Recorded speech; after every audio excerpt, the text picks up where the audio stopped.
Good evening. I am your host Sebastian Pombo and welcome to Yes. Tonight we have three of our finest panelists, Juan Pablo Melendro, David Garcia, and Paula Morocho.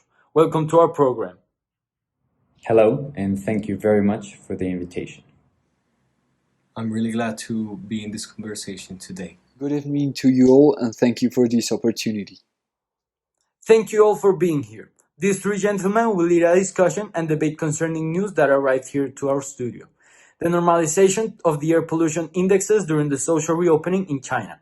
As reported by The Guardian, air pollution in China has climbed back to pre-pandemic levels, and scientists say that Europe may follow suit.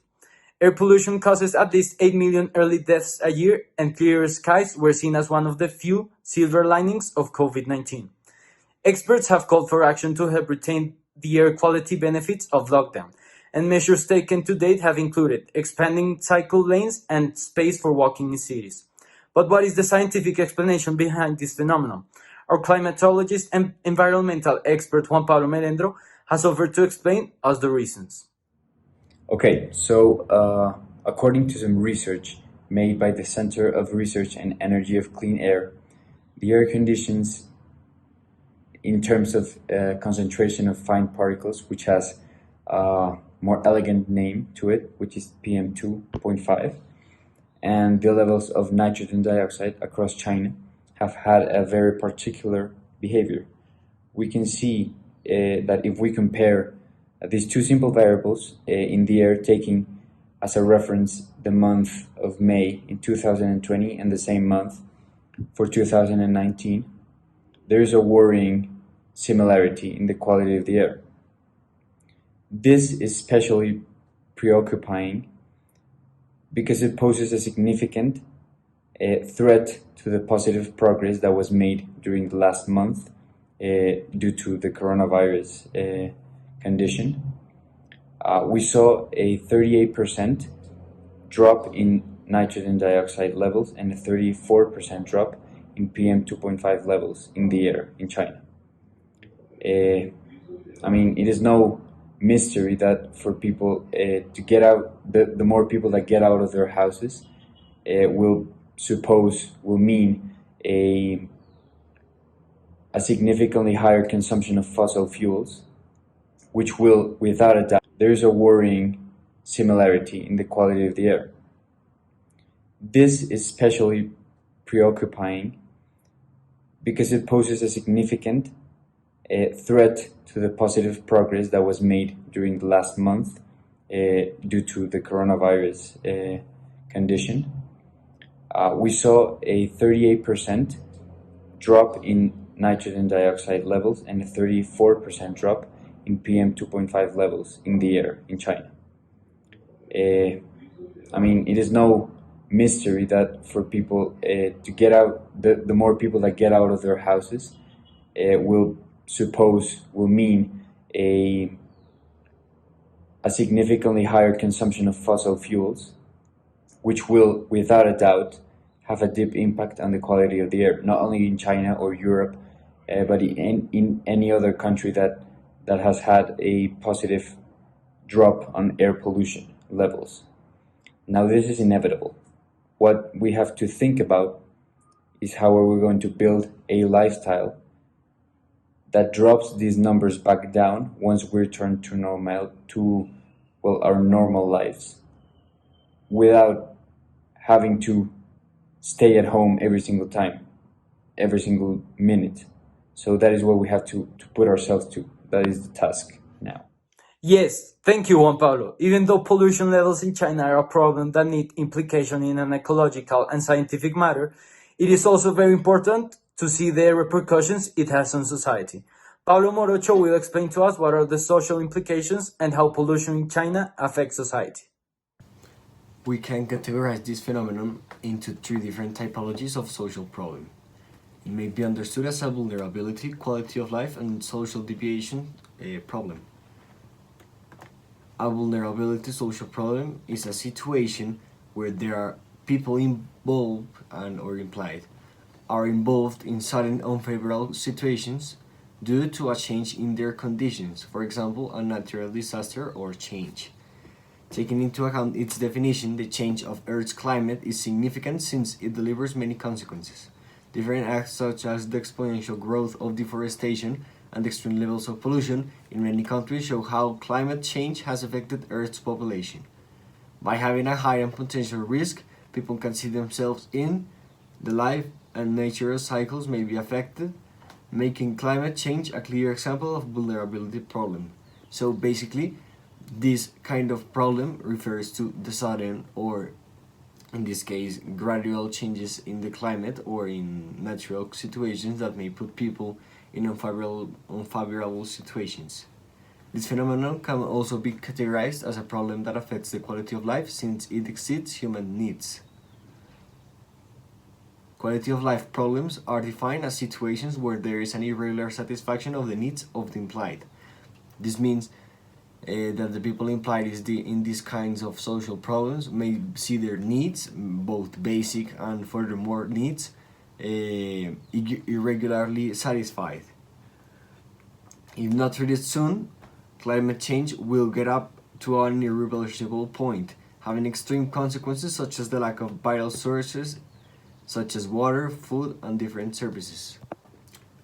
Finally, it could also be considered as a social deviation problem, defined as a situation where there is a transgression of moral and legal codes, since there are norms that prevent climate change and propose actions to avoid it, such as the Paris Agreement.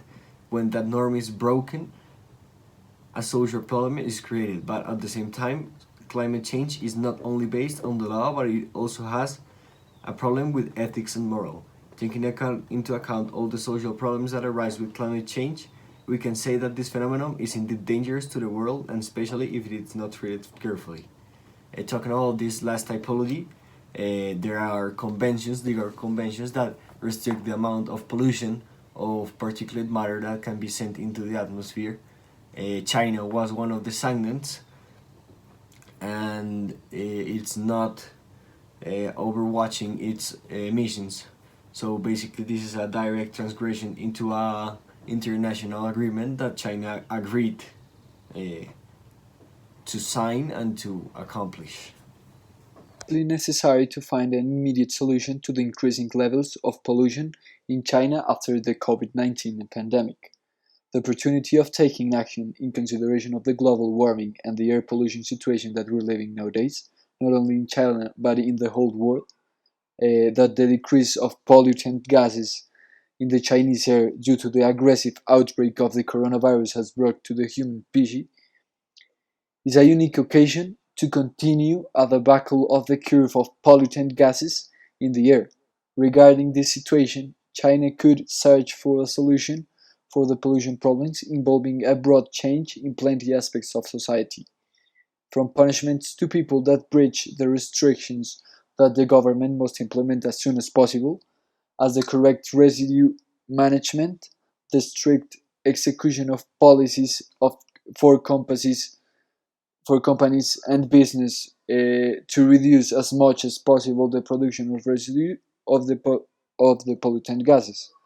I think this is very important, and the implementation of the restrictions and policies that the government need to include are policies that involve an improvement in the way the companies and the people in general are acting towards the health of the earth. Saying it like that, it sounds childish, but I think it's the best way to describe the importance of these policies to be implemented in China. Yes, I absolutely agree. If I can have a say on this matter, this can be a really effective approach to the problem because it tackles some very key elements I consider to be essential to overcome in order to have a meaningful impact on the future of air quality in China and in other parts of the world. It is pretty obvious that the main aspect in which we should be focusing is the lifestyle of consumption and selfishness, in my opinion, that has taken over us. If we stop for a minute and look back at how we're living and how the lifestyle is affecting the planet in which we live in, I believe this is the first step towards a real change, and that is where it starts with you being able to know which parts of your lifestyle are actually impacting the current state of the planet and the future state of it. And so I believe that is the first step we must take. Well, the Chinese authoritarian government characterizes itself for having a wide and strong freedom of action in what respects to executive and legislative fields, which may guarantee effectiveness in any solution that may be proposed for China. Um, Even though this may not be the ideal scenario, having these kinds of governments basically allows us to have guaranteed action in the ways the government wants. So basically, the target here is to propose a forced new cultural revolution, not to be confused with Mao's or anything related to Mao, that basically promotes a culture of sustainability. Because I think dropping capitalism may not be the best solution. It may be hard to of action, but I think China has a great opportunity in that in what respects to its capability of taking real and concrete action without having to have I may say, the slopes of democracy and the slopes of separated powers and everything.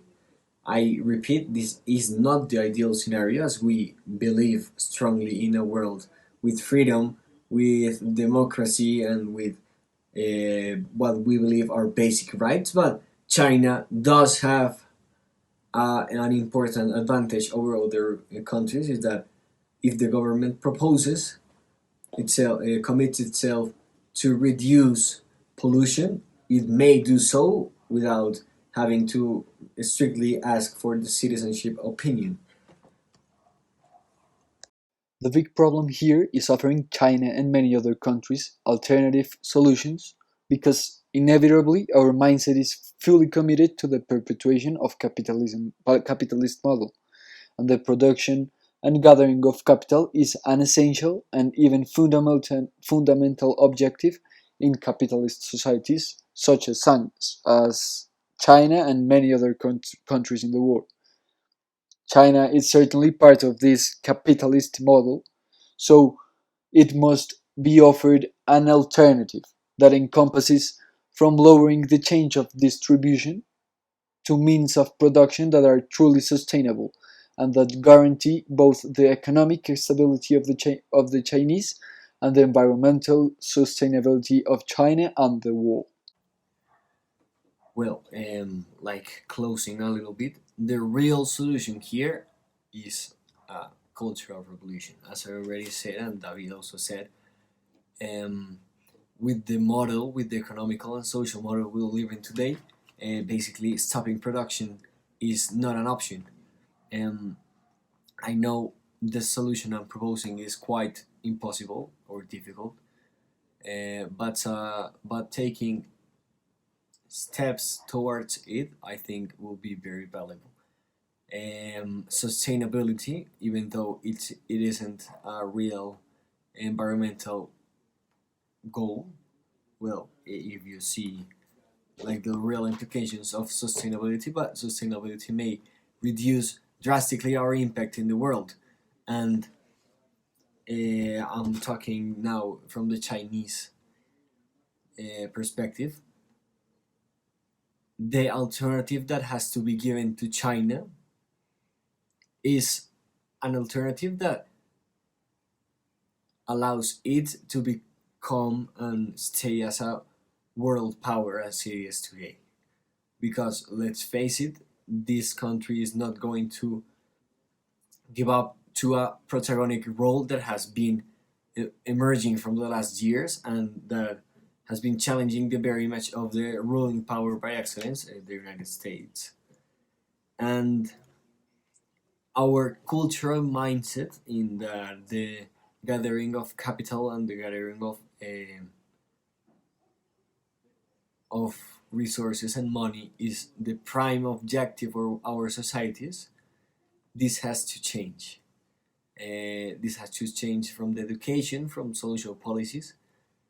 We have to promote agendas that truly work for a sustainable way of production, and not only a successful economy, because I think a successful economy is not a guarantee of a successful country or a successful future. Because raising the Dow Jones to historic levels is no guarantee that everything is fine. And I think that's a mindset that we have to change. That economical wellness is not a synonym, is not a signal of true wellness and in the whole country and in the whole world. So I think the real solution to this, as cliche as it may sound, is having a cultural mindset changed. This starts obviously in education, but we also have, as citizens of the world, to know what are we promoting, who are we voting for, what agendas are we sponsoring, and what things we are willing to do. I think, I value too much democracy, and I think a real, this cultural change may not be possible if there is no people taking the leadership of it. And that, I think, and I'm stepping out of the subject a little bit, I think we have to be the ones, we have to be the leaders of this change, of this cultural mindset change. Thank you so much for joining us. We hope you learned about air pollution in China, climate change, and most importantly, ways to solve this huge problem.